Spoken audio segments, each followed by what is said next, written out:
Hi everyone, this week we are going to be doing ink separations by paper chromatography. And just a couple of key words. Chromatography is a way to separate mixtures and we'll study them based on their colors. So we can take a mixture like an ink spot and then we can have a result after we do this technique where we're able to take those black ink spots and separate them into, in this case, the different pigments that made them up. So the way you'll be doing that is you will be putting those mixtures of pigments, those inks, onto a piece of paper. The paper is what we call the stationary phase, the piece of this technique that's not moving.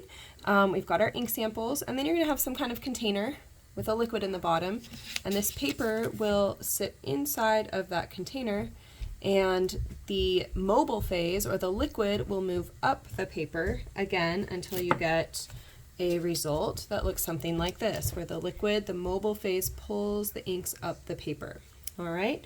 There's a very important principle here on your introduction: like moves with like. And so that is chemicals that are similar are going to move.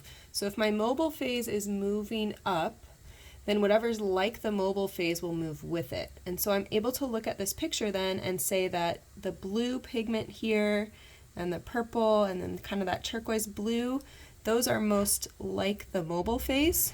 And then this ink that stayed here would be most like the stationary phase, or most like the unmoving phase. So those are some key terms. Stationary phase is our paper.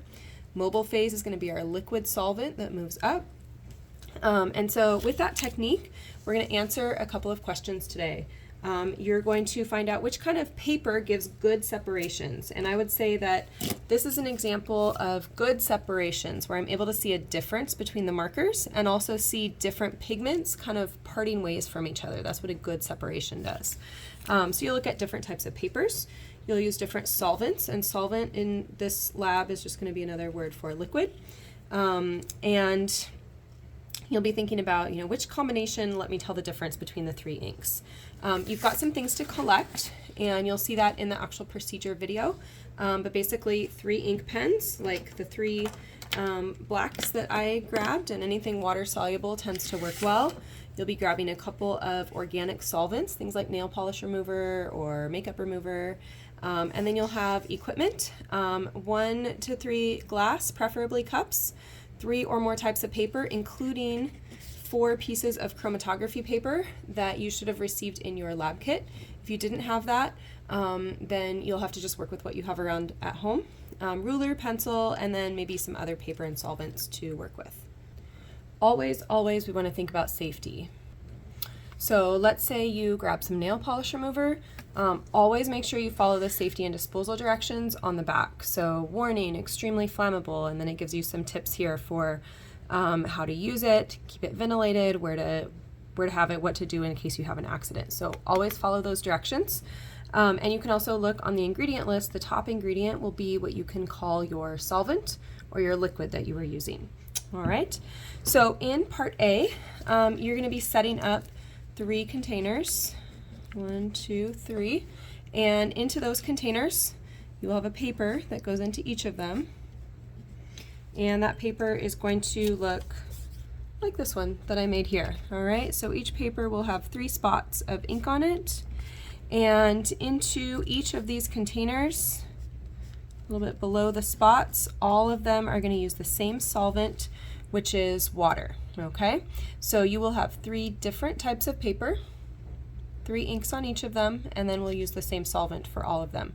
And this will allow us to see which paper is going to give us the best results. All right, so you'll follow directions on that, and your results are going to go into tables 1 and 2 and 3. And those results for a piece of paper that maybe looks something like this, although this is not the exact paper that was recorded, but you'll say what kind of paper it was, what solvent we used, what inks you used, and then give some observations that include some colors of what you saw. All right. Moving on then, after part A, you're going to do part B, and in part B, you're going to look at different types of solvents. Okay. So again, 3 experiments. You can do them one at a time, but sometimes all at once works quite well. You're going to pick your favorite paper, so one favorite paper, and you'll base that on what you saw in part A. And so that one favorite paper will get the ink spots this time. And now the variable will be, what's that solution that we put, or the solvent that we put here? So this will be solvent 1, solvent 2, and solvent 3. So we'll have 3 different solvents and then the same type of paper in each of these. This is how we design experiments. We change one of the variables at a time. So this time we're varying the solvents. And you might see some differences as you run these. So for example, these were the same inks in water and also in acetone and also in isopropyl alcohol. All right, so this would be results from part B here. They all had the same inks spotted initially, but you'll notice that the inks move differently depending on the solvent, okay? And so you'll be able to draw some conclusions. For example, in this alcohol, this is rubbing alcohol, we could say that this sketch marker, the first one, has a pink pigment that is very like the mobile phase because it moved. So pink is very similar to this isopropyl alcohol. Green is not very similar to alcohol because it didn't move as far, or this turquoise kind of color, all right? Or if I look at this acetone, I could look at the acetone and I could say this greenish blue color is very similar to the acetone because whatever moves the most, like moves with like, or like mixes with like. So you'll see different results depending on the solvent sometimes that you used. And that data is going to go into your next 3 data tables. So that will come after you answer some questions. You'll have your part B data, and you'll tell us, you know, what happened in the first paper and the second paper and the third paper. Now, continuing on to part C, this is where you get to be a little bit creative. So in part C, you're first going to make a plan, and you're going to change something, okay? So let's just say for part C, you decide that you want to try some different inks, okay? So we could do just like part B, but with new inks, all right? That would be that we maybe had water and the isopropyl alcohol and the acetone. That was what I did in part B with my 3 different solvents. Same black inks, same paper, so new inks. Sorry, not the same black inks, but the same paper, same solvents that I had used. But maybe I want to use brown and gray and purple, brown and gray and purple, brown and gray and purple. So here the variable that you're changing would be the new inks. You're putting some new inks on each of these and just repeating part B otherwise. So you will do that.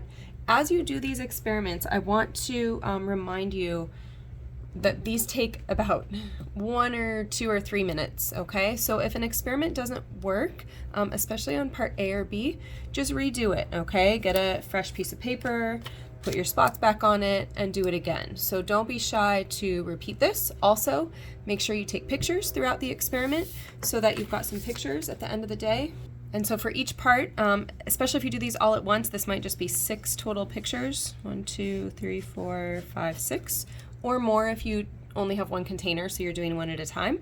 But you want to have the 3 papers during the experiment, so that's going to be a picture of them when they're in the container, and then the 3 papers after the experiment. And a picture of after might have all 3 of those just here afterwards, okay? So at least 6 pictures. Make sure that you've got a thumb or something to show that it's you on at least 1 of those pictures. All right, so make sure you watch the video where I do the lab experiment, and I hope you have fun with this one.